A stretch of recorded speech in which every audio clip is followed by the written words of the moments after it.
Now, see how that water is dispersing?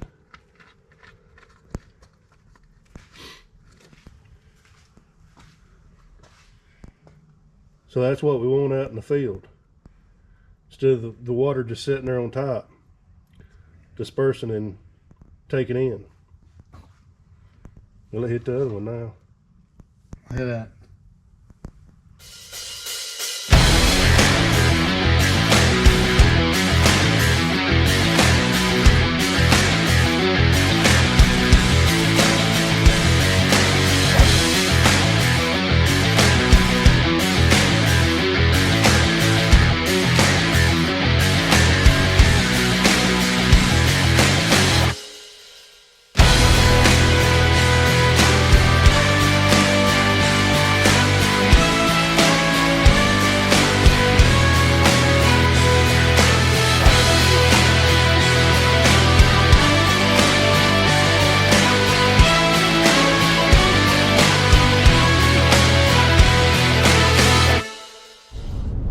This is Daryl.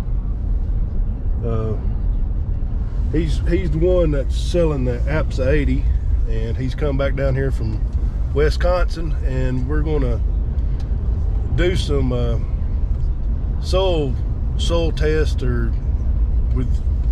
Yeah, it's a soil tensionometer. So we're bringing you along and kind of seeing different types of compaction here in our area. So maybe we can get some results by using APSA 80. It's not an overnight thing. It takes about 3 years for it to completely work, but you think we'll see results this year? It's a possibility if you can get the right amounts on, and it would almost require almost a perfect year of a combination of the moisture and the dry.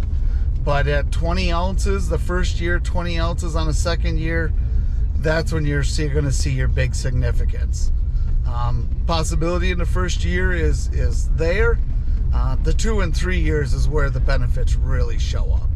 That's where your benefit comes in, and that's when the value of everything really goes up. Okay, there's a way you can almost stand so you can see the gauge or not. Yeah. Okay. Alright, so what we got here, Daryl, is a tensionometer. We're checking how hard this ground is, and we just got 1.25 inches rain 2 days ago.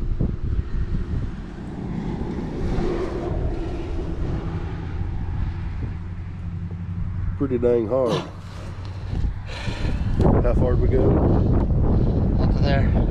Not even 6 inches. That ground was hard. I couldn't even push it in any farther. So even though we got a lot of rain 2 days ago,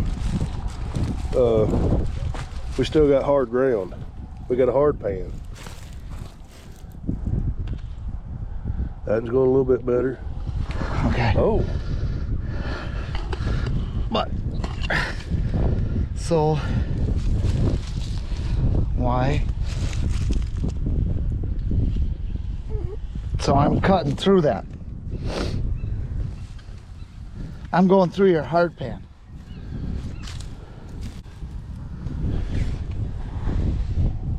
Oh, no, I can't move that one at all. It's red. Another spot. But I'm pushing it through. Is that good or bad? Water's going to take the least resistance. And if water's going to hit that hard of a pan that I'm pushing with all my weight to get this down through there, water's going to shut off before it'll go in. What we got to do is get that loosened up so that water can get down through that. So APSA 80 is what we need to try on this. Yes, to break up that pan so that water can absorb into that soil. Because right now this is going to shed. All this water, all your fertilizer, all your spray is just going to run right off with the water. Water is going to take the path of least resistance. It's just a matter of what water is. And what this will do is break up that pan and let that soil breathe, let that soil break itself up, let that water down through. Your roots can go down through with it because it'll loosen that up. That is its purpose. Okay, let's go check some of these wetter spots here. Yeah. All right, hit it again. Standing water. I'm maxed out at red. And I can't even push it in any farther. But that's where the water's sitting. It ain't going anywhere.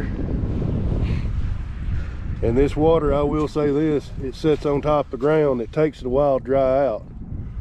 But it's like stagnant water. It smells like a sewer when you come through here with a tractor in the summertime or in the spring.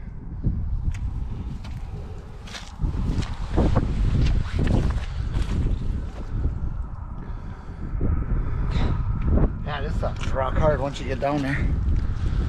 So you ought to be able to push that thing pretty easy in the green. Yeah. Yeah, and I'm pushing even where I was going down a ways, it's up in the high yellows, not quite red, and then it'll break through, but it's still right up there. That pressure is pretty hard. That ground is pretty hard to push down through. And imagine what that is for your planter, for your roots. They got to work pretty hard to cut through that, and they're going to take the path of least resistance. Yeah, it's pretty massive compaction. Well, let's go look at another farm with a different scenario. Okay. So this field right here, this farm, used to be in pasture, grass, cattle running on it. And 2 years ago, I no-tilled corn into it and then worked it up spring of 21 and put soybeans. So we're going to see, hold that, Daryl. We're going to see how it's not near as hard as the field we come off of.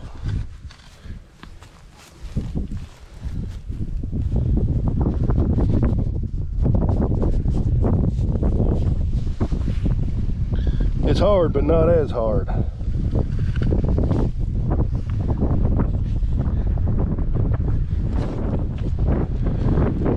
So we're out here at one of my wheat fields, and this right along the road has always kind of been compacted. Oh, I thought I tried to get away here a little bit.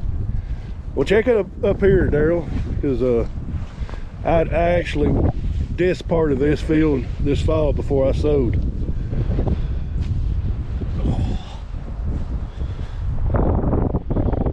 But yeah, we got compaction here.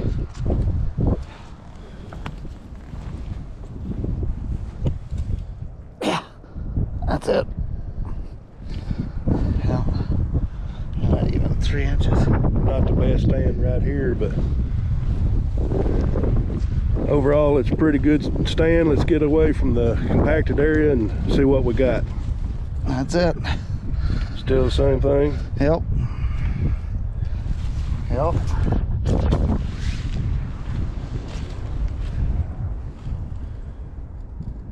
Yeah, that's all I can go on that. I'm a little deeper though. Kind of there. So it loosened a little.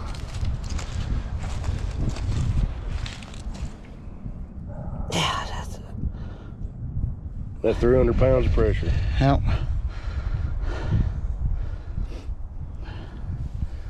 Yeah, that's pretty tough.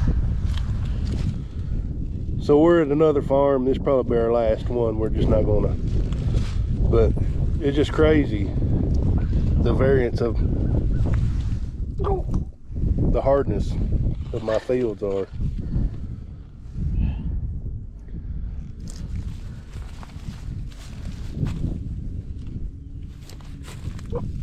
That's it.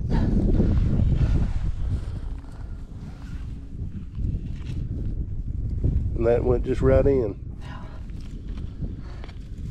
But I'm 4 inches away. Oh, that one did. I don't know if y'all can see that dial.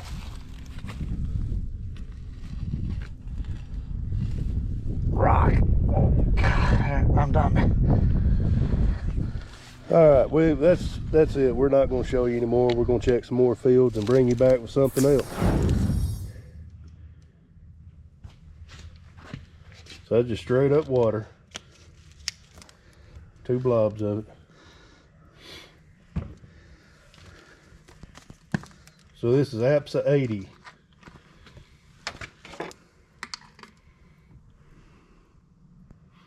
Just a little dot.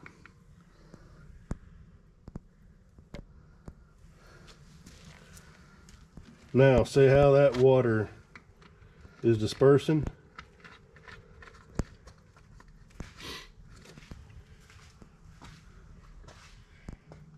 So that's what we want out in the field. Instead of the water just sitting there on top, dispersing and taking in. Well, it hit the other one now. Look at that. So Daryl's went back to Wisconsin. Got a beautiful day here on Sunday afternoon. So we spent the day yesterday looking at our fields, and they were in worse shape than what I thought with compaction. And we stopped and talked to one of my neighbor farmers, and he had a field that was, he ripped half of it in 21 and didn't rip half of it. And when we stuck the tensionometer in the non-rip part, it read about like it did in our fields. But when we stuck it in the rip part, it was a lot looser, but it still had some tension. So I think if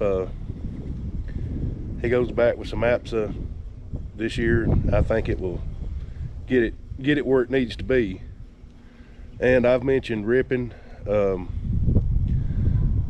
That's just another trip over the field, and I'm already spraying, so every time I spray and burn down 15 ounces an acre, when I go back over top the crop, no more than 5 ounces an acre. But that's my plan. And I can also, this stuff is relatively cheap. I can substitute it, because it is an adjuvant. I can substitute it for some of the stuff I've already using. So I'm going all in this year. I wasn't planning on it at first.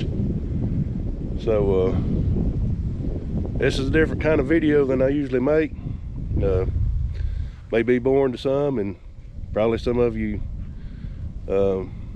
clicked off early. That's fine. So I want to thank you for watching, and leave me a comment what you think about this. It's, you know, it's worth me trying. So we'll catch you on the next one, and if you're at the Mid-South Farm and Gin show in Memphis this weekend, you see me walking around, stop and say hi to me.